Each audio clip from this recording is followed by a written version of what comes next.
There was lots of excitement around the radio station this morning at the prospect of Horslips being here, and they're with me in the studio. And as I mentioned, Johnny Feen, Barry Devlin and Ray Feen. And Johnny, you must be looking forward to this. You were with us a few weeks ago when we were talking to Nicky Wolfe about the rock and roll exhibition that is happening currently, isn't it, down on Rutland Street? Yeah. And here you come back in your other incarnation. Yeah, it's fantastic actually. I mean, having grown up in Limerick in the 50s and been part, like very much part of the group scene in the 60s in Limerick, but and Horslips, all through the 70s, we had some fantastic gigs at the Savoy Cinema, and to be coming back again after 35 years, actually it's absolutely brilliant. It's brilliant. Yeah, it's quite amazing. Ray, how did you become connected with Horslips? I was out in the States with Celtic Woman, and I got a call from John's Maggie, basically saying, look, Eamon is wondering if you would fill the seat, and I've been doing so ever since. It was kind of a round two for me, because I was naturally too young at the time to be anything next to near it. But it was like a fantastically exciting time. I'll never forget. I think I levitated for the rest of the evening. So yeah, it's been a long way from Tuesday Blue to here, but a fantastic journey. That's for sure. People remember Tuesday Blue, another very successful group. Great band. Yeah, absolutely. Yeah. Barry, you have a legion of fans to this day, and you are one of those. I'm not going to say you're an icon, because that makes you sound like you're a piece of rock, but you're an iconic group, aren't you? Yeah, I mean, if nothing else, we're certainly iconic. Actually, what's interesting about the band is that we're not entirely atrophied. I mean, there is genuinely a new generation of kind of listeners. There was an article the other day in the Irish Times, and it was about being out in Magaluf.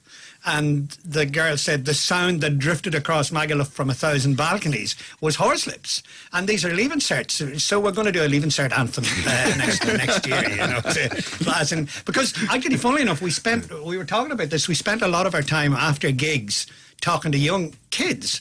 And the two FAQs, no, we weren't doing a lot of drugs, and yes, you should do your Leaving Cert. Oh, really? So yeah, we did a fair amount of counselling over the years.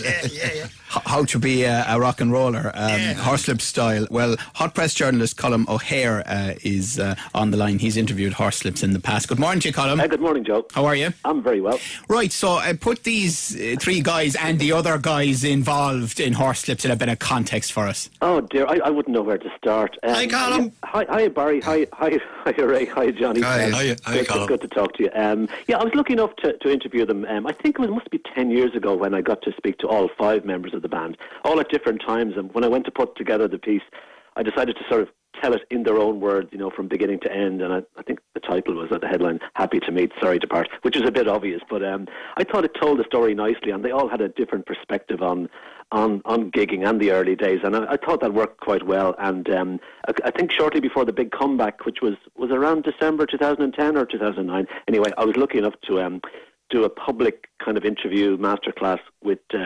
Johnny at the RDS at the big music show thing, and I remember being a nervous wreck at that because it was a standing room only. I think Barry was there as well and heckling us from the sidelines, and that was great. And it just really demonstrated how popular the band were and how much people were looking forward to the big comeback, which was an extraordinary night, unforgettable.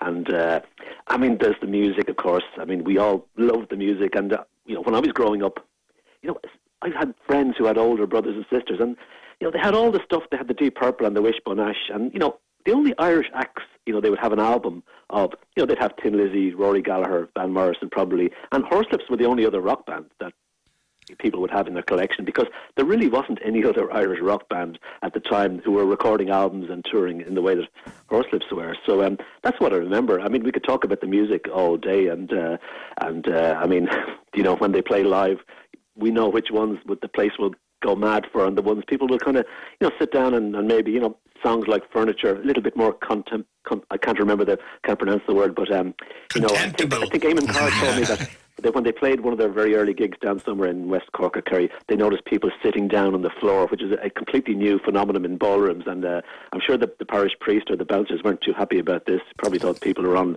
something, but and they were the songs that people sat down to. But the thing that strikes me though, lads, about is the sheer amount of gigging Horslips did back in the day. And on their website, I think every gig is listed. And like this, 1974, for example, you were in Tullamore this night 40 years ago, by the way, and and the band could be in, say, the New Hall in Claremorris on one night, and in the Royal Albert Hall on the next night, or on the Old Grey Whistle Test, and I don't know how they got their heads around that. Yeah, Barry? Well, Colin, first of all, thank you. That's I couldn't have said that better myself, and I would have tried. I'm sure you could. The thing about that thing about the gigging, we did have a theory that our tour plans were done with the darts. Let's see where, because you're right. We'd play Killarney one night, and we would be in Letterkenny the next night, and it was wherever, because we played the ballrooms. It was wherever the big nights were. Sure. And the other thing I suppose about playing the ballrooms was that although we played the spaces, the bouncers would always say that they'd never seen the people who were in the ballroom, and they wouldn't see them again till the next time we were back. So it was, we were drawing our own audience to there. And it was very much, yeah. It was almost entirely a Horslips, an exclusive in the ballrooms, as you say. They would disappear for 2 or 3 weeks until we came around again. So it was amazing, absolutely amazing. Yeah, with just a bedroom and mind-altering substances to go on. The other thing, if I could say about Horslips is, and maybe they're a product of their times, because young musicians these days are quite serious and quite earnest, and it's the thing I've really noticed. Horslips, I found the guys to be really nice guys, but they never took themselves that seriously, and that doesn't mean they weren't serious about what they were doing, because they were deadly serious, because they wouldn't have produced those albums and played those gigs. But I think that helps. Because in the 70s were tough times in Ireland, and tough times, I suppose, in a lot of places. And I suppose you needed to not take yourself too seriously. But it's in marked contrast, believe me, to young musicians these days. Maybe it's the world we live in, and that life is more uncertain. Although I'm not sure about that. But the other thing is, I'm just looking at the stats. 2,000 gigs in between 1972 and 1980, and I dug out the calculator. That's 250 a year. That's a gig 2 out of every 3 nights on average. So I don't think even the Beatles were doing that at their heyday. Maybe they were, but they didn't last as long as Horslips playing live.